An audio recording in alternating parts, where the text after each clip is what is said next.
भगवान शिव के नागेश्वर ज्योतिर्लिंग का प्रादुर्भाव और उसकी महिमा। किस प्रकार नागेश्वर नामक ज्योतिर्लिंग प्रकट हुआ उसकी संपूर्ण कथा आपको बताऊंगा। नागेश्वर महादेव जी तीनों लोकों की संपूर्ण कामनाओं को सदा पूर्ण करते हैं। जो प्रतिदिन आदर पूर्वक नागेश्वर के प्रादुर्भाव का यह प्रसंग सुनता है वह बुद्धिमान मानव महापातकों का नाश करने वाले संपूर्ण मनोरथों को प्राप्त कर लेता है। हमने यह कथा शिव पुराण के कोटि रुद्र संहिता के अध्याय 28 से लिया है। दारुका नाम से प्रसिद्ध कोई राक्षसी थी जो पार्वती के वरदान से सदा घमंड में भरी रहती थी। अत्यंत बलवान राक्षस दारुक उसका पति था। उसने बहुत से राक्षसों का साथ लेकर वह सत्पुरुषों का संहार मचा रखा था। वह लोगों के यज्ञ और धर्म का नाश करता फिरता था। पश्चिम समुद्र के तट पर उसका एक वन था जो संपूर्ण समृद्धियों से भरा रहता था। उस वन का विस्तार सब ओर से 16 योजन था। दारुका अपने विलास के लिए जहाँ जाती थी वही भूमि वृक्ष तथा अन्य सब उपकरणों सहित युक्त वह वन भी चला जाता था। देवी पार्वती ने उस वन की देखरेख का भार दारुका को सौंपा था। दारुका अपने पति के साथ इच्छा अनुसार उसमें विचरण करती थी। राक्षस दारुक अपनी पत्नी दारुका के साथ वहां रहकर सबको भय देता था। उससे पीड़ित हुई प्रजा ने महर्षि औरव की शरण में जाकर उनको अपना दुख सुनाया। औरव ने शरणागतों की रक्षा के लिए राक्षसों को यह शाप दे दिया कि ये राक्षस यदि पृथ्वी पर प्राणियों की हिंसा या यज्ञों का विध्वंस करेंगे तो उसी समय अपने प्राणों से हाथ धो बैठेंगे। देवताओं ने जब यह बात सुनी तब उन्होंने दुराचारी राक्षसों पर चढ़ाई कर दी। राक्षस घबराए।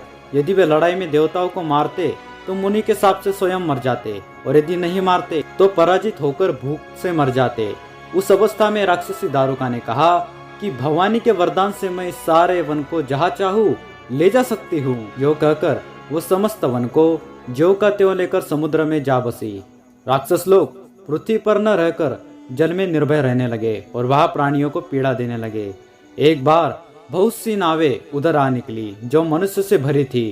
राक्षसों ने उसमें बैठे हुए सब लोगों को पकड़ लिया और बेड़ियों से बांधकर कारागार में डाल दिया।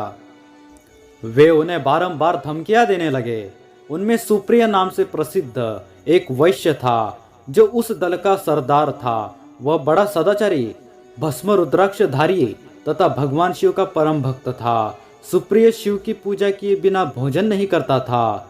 वह स्वयं तो शंकर का पूजन करता ही था। बहुत से अपने साथियों को भी उसने शिव की पूजा सिखा दी थी। फिर सब लोग नमः शिवाय मंत्र का जप और शंकर जी का ध्यान करने लगे। सुप्रिय को भगवान शिव का दर्शन भी होता था। दारुक राक्षस को जब इस बात का पता लगा तब उसने आकर सुप्रिय को धमकाया। उसके साथी राक्षस सुप्रिय को मारने दौड़े। उन राक्षसों को आया देख सुप्रिय के नेत्र भय से कातर हो गए। वह बड़े प्रेम से शिव का चिंतन और उनके नामों का जप करने लगा। वैश्यपति सुप्रिय ने कहा, देव देवेश्वर शंकर मेरी रक्षा कीजिए। कल्याणकारी त्रिलोकी नाथ दुष्ट हंता भक्त वत्सल शिव हमें इस दुष्ट से बचाइए। देव अब आप ही मेरे सर्वस्व है। प्रभु मैं आपका हूँ, आपके अधीन हूँ और आप ही सदा मेरे जीवन एवं प्राण हैं। सुप्रिय के इस प्रकार प्रार्थना करने पर भगवान शंकर एक विवर से निकल पड़े। उनके साथ ही 4 दरवाजों का एक उत्तम मंदिर भी प्रकट हो गया। उसके मध्य भाग में अद्भुत ज्योतिर्मय शिवलिंग प्रकाशित हो रहा था। उसके साथ शिव परिवार के सब लोग विद्यमान थे। सुप्रिय ने उनका दर्शन करके पूजन किया। पूजित होने पर भगवान शंभु ने प्रसन्न हो स्वयं पाशुपतास्त्र लेकर प्रधान राक्षसों उनके सारे उपकरणों तथा सेवकों को भी तत्काल ही नष्ट कर दिया और उन दुष्ट हंता शंकर ने अपने भक्त सुप्रिय की रक्षा की। तत्पश्चात अद्भुत लीला करने वाले और लीला से ही शरीर धारण करने वाले शंभु ने उस वन को यह वर दिया कि आज से इस वन में सदा ब्राह्मण क्षत्रिय वैश्य और शूद्र इन चारों वर्णों के धर्मों का पालन हो। यहाँ श्रेष्ठ मुनि निवास करे और तमोगुनी राक्षस इसमें कभी न रहे। शिव धर्म का उपदेशक प्रचारक और प्रवर्तक लोग इसमें निवास करे। इसी समय राक्षसी दारुका ने दीन चित्त से देवी पार्वती की स्तुति की। देवी पार्वती प्रसन्न हो गई और बोली, बताओ तेरा क्या कार्य करूं? उसने कहा, मेरे वंश की रक्षा कीजिए। देवी बोली, मैं सच कहती हूँ तेरे कुल की रक्षा करूंगी। ऐसा कहकर देवी भगवान शिव से बोली, नाथ, आपकी यह बात युग के अंत में सच्ची होगी, तब तक तामसी सृष्टि भी रहे, ऐसा मेरा विचार है। मैं भी आपकी ही हूँ और आपके ही आश्रय में रहती हूँ, अतः मेरी बात को भी प्रमाणित सत्य कीजिए। यह राक्षसी दारू का देवी है, मेरी ही शक्ति है और राक्षसियों में बलिष्ठ है, अतः यही राक्षसों के राज्य का शासन करे। ये राक्षस पत्नियां जिन पुत्रों को पैदा करेंगी वे सब मिलकर इस वन में निवास करे, ऐसी मेरी इच्छा है। शिव बोले, प्रिय, यदि तुम ऐसी बात करती हो तो मेरा यह वचन सुनो।